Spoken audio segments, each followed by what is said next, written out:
की केंद्रीय गृह मंत्री राजनाथ सिंह ने साफ कर दिया है कि कश्मीर भारत का अभिन्न हिस्सा है और रहेगा। उन्होंने कल श्रीनगर में एक प्रेस कॉन्फ्रेंस को संबोधित करते हुए कहा कि हम चाहते हैं कि कश्मीर के हालात सुधरें। हर व्यक्ति की ख्वाहिश है कि कश्मीर में अमन और शांति कायम हो, लेकिन जहां तक वार्ता का संबंध है तो अमन और सामान्य स्थिति चाहने वाले सभी लोगों के लिए हमारे दरवाजे खुले हैं। लेकिन अलगाववादियों का रवैया दर्शाता है कि वो कश्मीरियत, इंसानियत और जमहूरियत में यकीन नहीं रखते।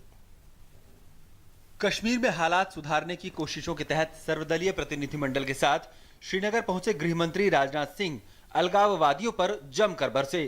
कश्मीर के हालात को सामान्य बनाने और शांति कायम करने के वास्ते 20 राजनीतिक दलों के 26 सांसदों के सर्वदलीय प्रतिनिधिमंडल के सदस्यों ने जम्मू कश्मीर में समाज के विभिन्न वर्गों के लोगों का प्रतिनिधित्व करने वाले 30 प्रतिनिधिमंडल के करीब 300 लोगों से मुलाकात की। इसमें सिविल सोसाइटी, राजनीतिक दल, यूनिवर्सिटी के टीचर, वाइस चांसलर, फल उत्पादक, छात्र और बुद्धिजीवी शामिल थे। प्रतिनिधिमंडल के दौरे के दूसरे दिन एक संवाददाता सम्मेलन को संबोधित करते हुए गृह मंत्री ने कहा कि वो इस बारे में आश्वस्त हैं कि राज्य में शांति बहाल होगी। घाटी में अमन की कोशिश के लिए पहुंचे सर्वदलीय प्रतिनिधिमंडल से मिलने से इनकार करने पर राजनाथ सिंह ने हुर्रियत नेताओं को आड़े हाथों लिया। उन्होंने कहा, जहां तक वार्ता का संबंध है तो अमन और सामान्य स्थिति चाहने वाले सभी लोगों के लिए हमारे दरवाजे खुले हैं, लेकिन अलगाववादियों का रवैया दर्शाता है कि वो कश्मीरियत, इंसानियत और जमहूरियत में यकीन नहीं रखते। बातचीत के लिए केवल हमारा दरवाजा ही नहीं खुला है, हमारे रोशनदान भी खुले हैं। इसमें कहीं दो मत नहीं है कि जम्मू कश्मीर भारत का इंटीग्रल पार्ट था, है और रहेगा। इस आर पार्टी डेलीगेशन के कुछ मेंबर्स हुर्रियत के नेताओं से भी मिलने के लिए गए थे। डेलीगेशन के उन मित्रों ने जो जानकारी दी, कम से कम इतना तो कहा जा सकता है कि सचमुच यह कश्मीरियत तो नहीं है और इसे इंसानियत भी नहीं माना जा सकता, इंसानियत भी नहीं। और कोई बातचीत करने के लिए गया है, उन्होंने बातचीत नहीं की तो कम से कम जमहूरियत में भी यकीन नहीं है। गृह मंत्री ने एक सवाल के जवाब में निकट भविष्य में कश्मीर के बारे में पाकिस्तान से बातचीत की किसी संभावना से इनकार कर दिया। उन्होंने कहा कि पहले देश के लोगों से बातचीत होनी चाहिए।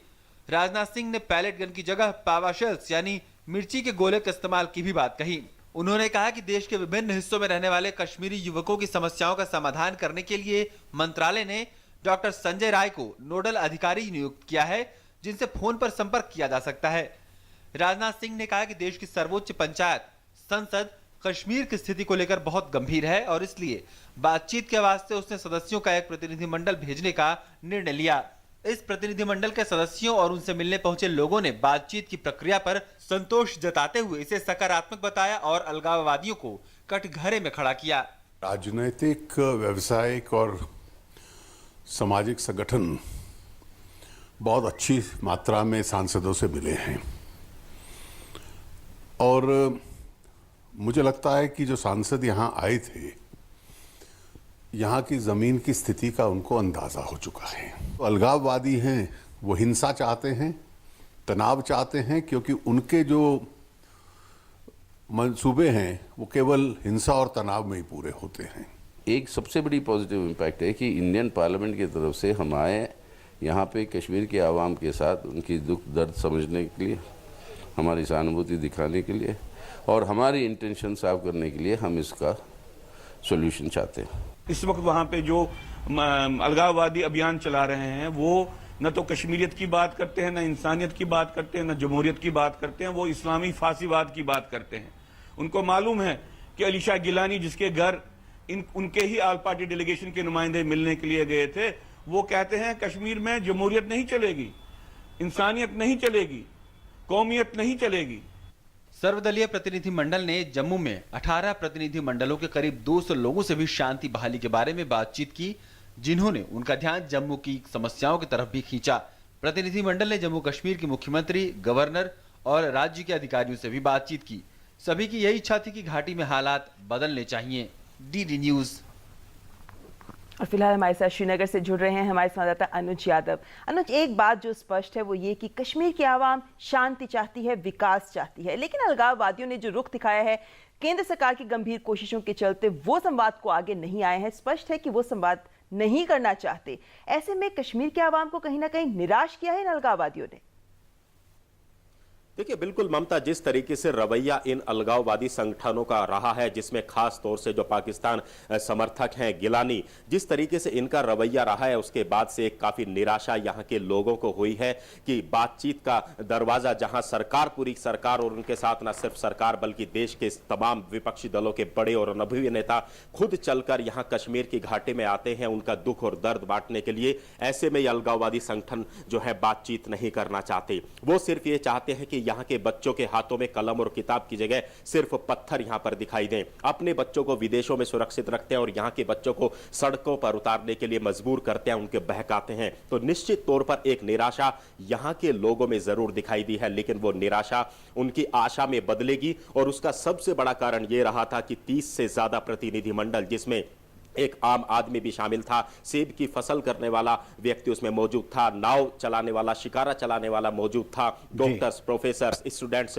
समाज के विभिन्न अलग वर्गों के लोग आकर इस प्रतिनिधि मंडल से मिले और वो चाहते हैं कि अब इस समस्या का समाधान होना चाहिए। और काफी संतुष्ट भी वो यहाँ के नेताओं से नजर आए। उन्होंने अपने दुख को, अपनी समस्याओं को, अपने दर्द को उन लोगों के सामने रखा। और निश्चित तौर पर दिल्ली के अंदर जब इस प्रतिनिधि मंडल की एक बार फिर से बैठक होगी तो उनकी इन समस्याओं पर निश्चित तौर पर ना सिर्फ गौर किया जाएगा बल्कि किस तरीके से भविष्य में समाधान निकले, इस पर भी बातचीत होगी। ममता, बिल्कुल अनुज, जैसा कि आपने कहा कि अलगाववादी, हालांकि उनकी कोई मुलाकात नहीं, उन्होंने कोई मुलाकात नहीं करना चाहा, लेकिन जो आम आवाम है उन्होंने उनसे मुलाकात की। लेकिन इसके बाद आप चूंकि वहां पे मौजूद हैं, आम आवाम जो वहां की है उनकी तरफ से क्या कुछ प्रतिक्रिया आपको मिली है जब उनकी मुलाकात सर्वदलीय प्रतिनिधिमंडल के जो लोगों के साथ जब हुई, क्या कुछ उनके मन में रहा और क्या कुछ बातें निकल कर सामने आई?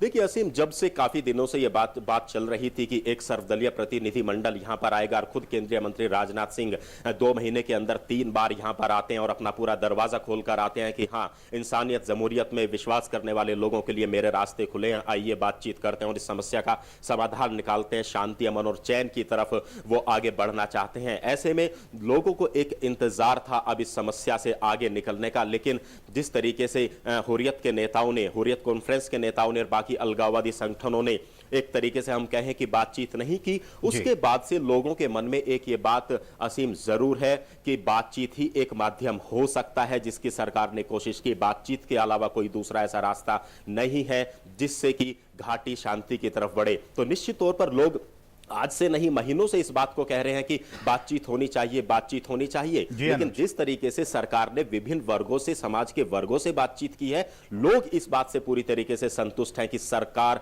ना सिर्फ केंद्र सरकार, राज्य सरकार, दोनों सरकारें गंभीर हैं लोगों के दुख और दर्द को और समस्याओं को लेकर। जी बहुत बहुत शुक्रिया अनुज, इन तमाम ताजा अपडेट्स को हम तक पहुंचाने के लिए।